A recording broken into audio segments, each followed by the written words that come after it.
Hello दोस्तों, कैसे हैं आप सब। दोस्तों, आप में से बहुत सारे स्टूडेंट जो रेगुलर या डिस्टेंस ओपन कॉलेज से ग्रेजुएशन कर रहे हैं और साथ में वो डीएलएड करना चाहते हैं, तो उनका क्वेश्चन ये है कि क्या हम अगर ग्रेजुएशन के साथ ही साथ उसी सेशन में डीएलएड कर लेते हैं तो ऐसे में क्या प्रॉब्लम आएगी।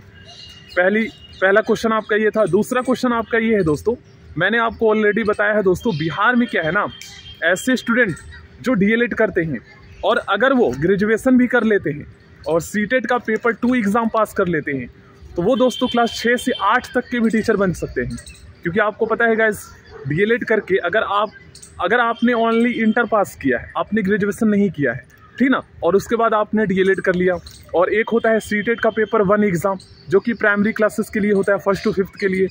तो अगर आपने 12th किया, ग्रेजुएशन नहीं किया है, आपने ओनली डीएलएड किया है और आपने सीटेट का पेपर 1 एग्ज़ाम पास कर लिया है, तो ऐसे में दोस्तों आप किसी भी स्टेट्स में प्राइमरी टीचर बनने के लिए एलिजिबल हो जाते हैं।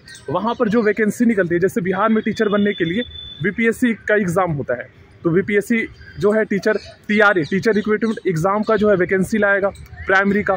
अगर आपका ग्रेजुएशन कंप्लीट नहीं है तो भी आप दोस्तों एलिजिबल हो प्राइमरी के लिए। लेकिन मैंने आपको बताया ना कि बिहार में क्या है कि डीएलएड वाले स्टूडेंट भी क्लास 6 से 8 तक के भी टीचर बन सकते हैं, जिसे हम मध्य विद्यालय कहते हैं, इंग्लिश में अपर प्राइमरी कहते हैं, ठीक ना। टीजीटी इसे नहीं कहते। टीजीटी जो है ये 9th और 10th टीजीटी होता है, और पीजीटी जो है ये 11th एंड 12th होता है। तो मैंने आपको बता दिया दोस्तों। अब मैं आपको बताता हूँ क्या आप कर सकते हो। तो देखो, अगर आप रेगुलर कॉलेज से ग्रेजुएशन कर रहे हो और साथ में डीएलएड करना चाहते हो, तो देखो, जब आप दोस्तों क्लास 12th पास करते हैं और उसके बाद जब आप ग्रेजुएशन में एडमिशन लेते हैं तो वहाँ पर आपसे टीसी मांगा जाता है, और वो जो टीसी है ये सबमिट कर लिया जाता है कॉलेज में।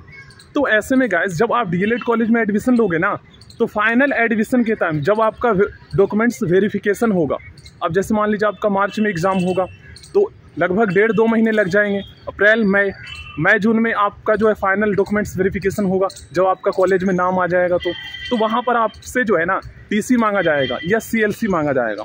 तो ऐसे में जिन्होंने ग्रेजुएशन कंप्लीट कर लिया वो सीएलसी दे देंगे, लेकिन जो ग्रेजुएशन कर रहे हैं तो उनके पास तो ना तो टीसी होगा और ना ही सीएलसी होगा।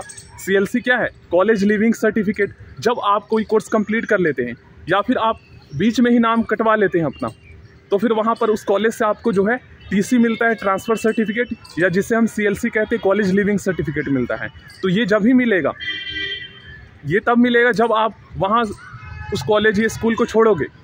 उसके बाद दोस्तों देखिए, डीएलएड में क्या है, जब आपका डॉक्यूमेंट्स वेरिफिकेशन होगा तो सीएलसी मांगा जाएगा, लेकिन सीएलसी अगर आपके पास नहीं है तो फिर आपका एडमिशन नहीं होगा। लेकिन अगर आपने ओनली 12th क्लास पास किया है, ग्रेजुएशन आपने नहीं किया है, तो टीसी होगा, तो टीसी से हो जाएगा आपका, ठीक है। क्योंकि 12th पास करने के बाद दोस्तों टीसी सबमिट कर लिया जाता है। ऐसे स्टूडेंट जो ग्रेजुएशन में एडमिशन लेते हैं तो उनके पास तो होता नहीं है, तो फिर कॉलेज जो कर रहे होते हैं फिर उसको सीएलसी चाहिए होता है डीएलएड कॉलेज में, तो वहाँ पर तो चाहे तो नाम कटवाना पड़ेगा या फिर ग्रेजुएशन कंप्लीट करने के बाद डीएलएड करना पड़ेगा, तभी उसका सीएलसी मिलेगा और फिर फाइनल एडमिशन होगा डीएलएड कॉलेज में। तो आपको समझ में आया होगा। लेकिन कुछ स्टेट्स ऐसे हैं, जैसे मान लीजिए आप इग्नू से ग्रेजुएशन कर रहे हैं तो वहाँ पर आपसे टीसी नहीं मांगा जाता है 12th का, तो वो वाला आपके पास टीसी होगा, उससे काम चल जाएगा।